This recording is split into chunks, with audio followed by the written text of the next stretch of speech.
Ray in Santee, California. Hey, Ray, what's up? Hi, Tom. My question is, if large corporations had to pay for all their external costs, such as the use of the commons, damage they do to the environment, and also if they had to pay their workers a living wage and pay their fair share of corporate taxes, would they still make a fair profit? Yeah, if they did all that, what you would basically have is the 1950s and the 1960s. Well, if they could... Let me just remind you, Ray, in the 1950s and the 1960s, the largest employer in the United States was General Motors, and in today's dollars, somebody who had been working at General Motors for 10 years made $50 an hour.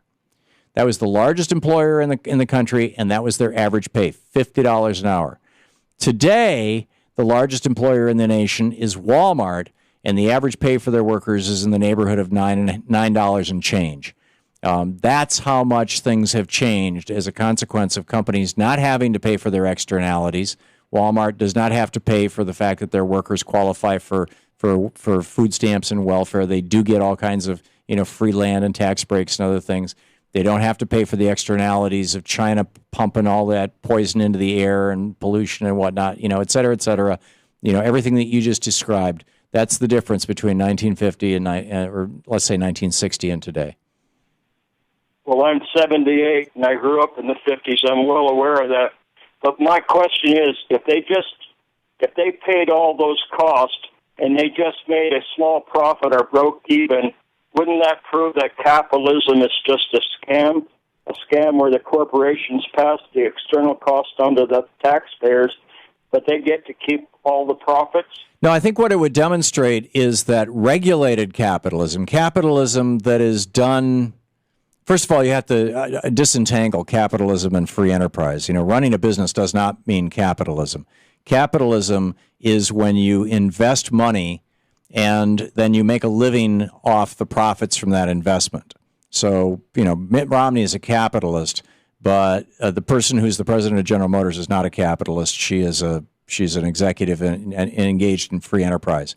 And there hasn't been a capitalist involved in General Motors since their original IPO years and years ago, other than arguably the federal government when we bailed them out.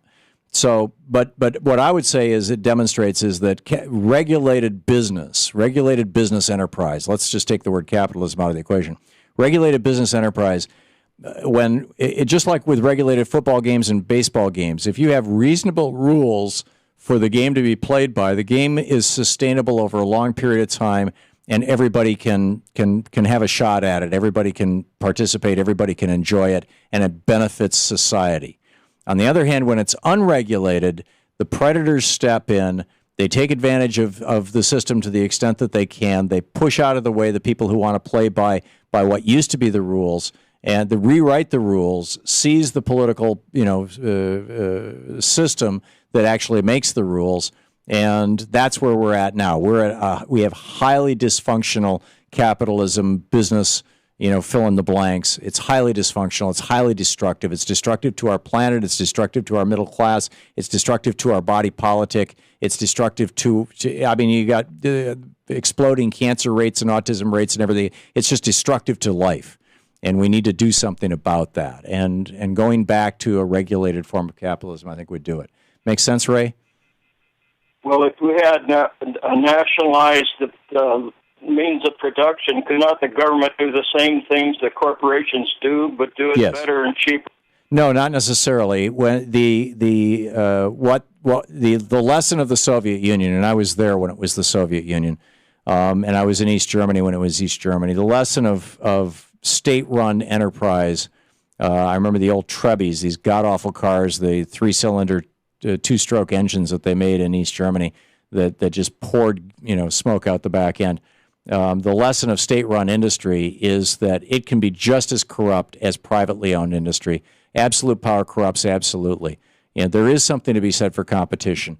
But you can't have competition between two baseball teams or between two football teams if they're not evenly matched. And you can't have competition in the business marketplace if you don't have somebody setting the rules of the game, defining how big the field is, enforcing the rules, and that means setting and enforcing the rules of capitalism. And that's what FDR did, And that's what Reagan started undoing. And it's what George W. Bush undid in a big way, along with Phil Gramm in 1999 and 2000 with the Gramm-Leach-Bliley Act and the Commodity Futures Modernization Act. And all these things in aggregate have led us to the crash of 2016. Ray, thanks a lot for the call.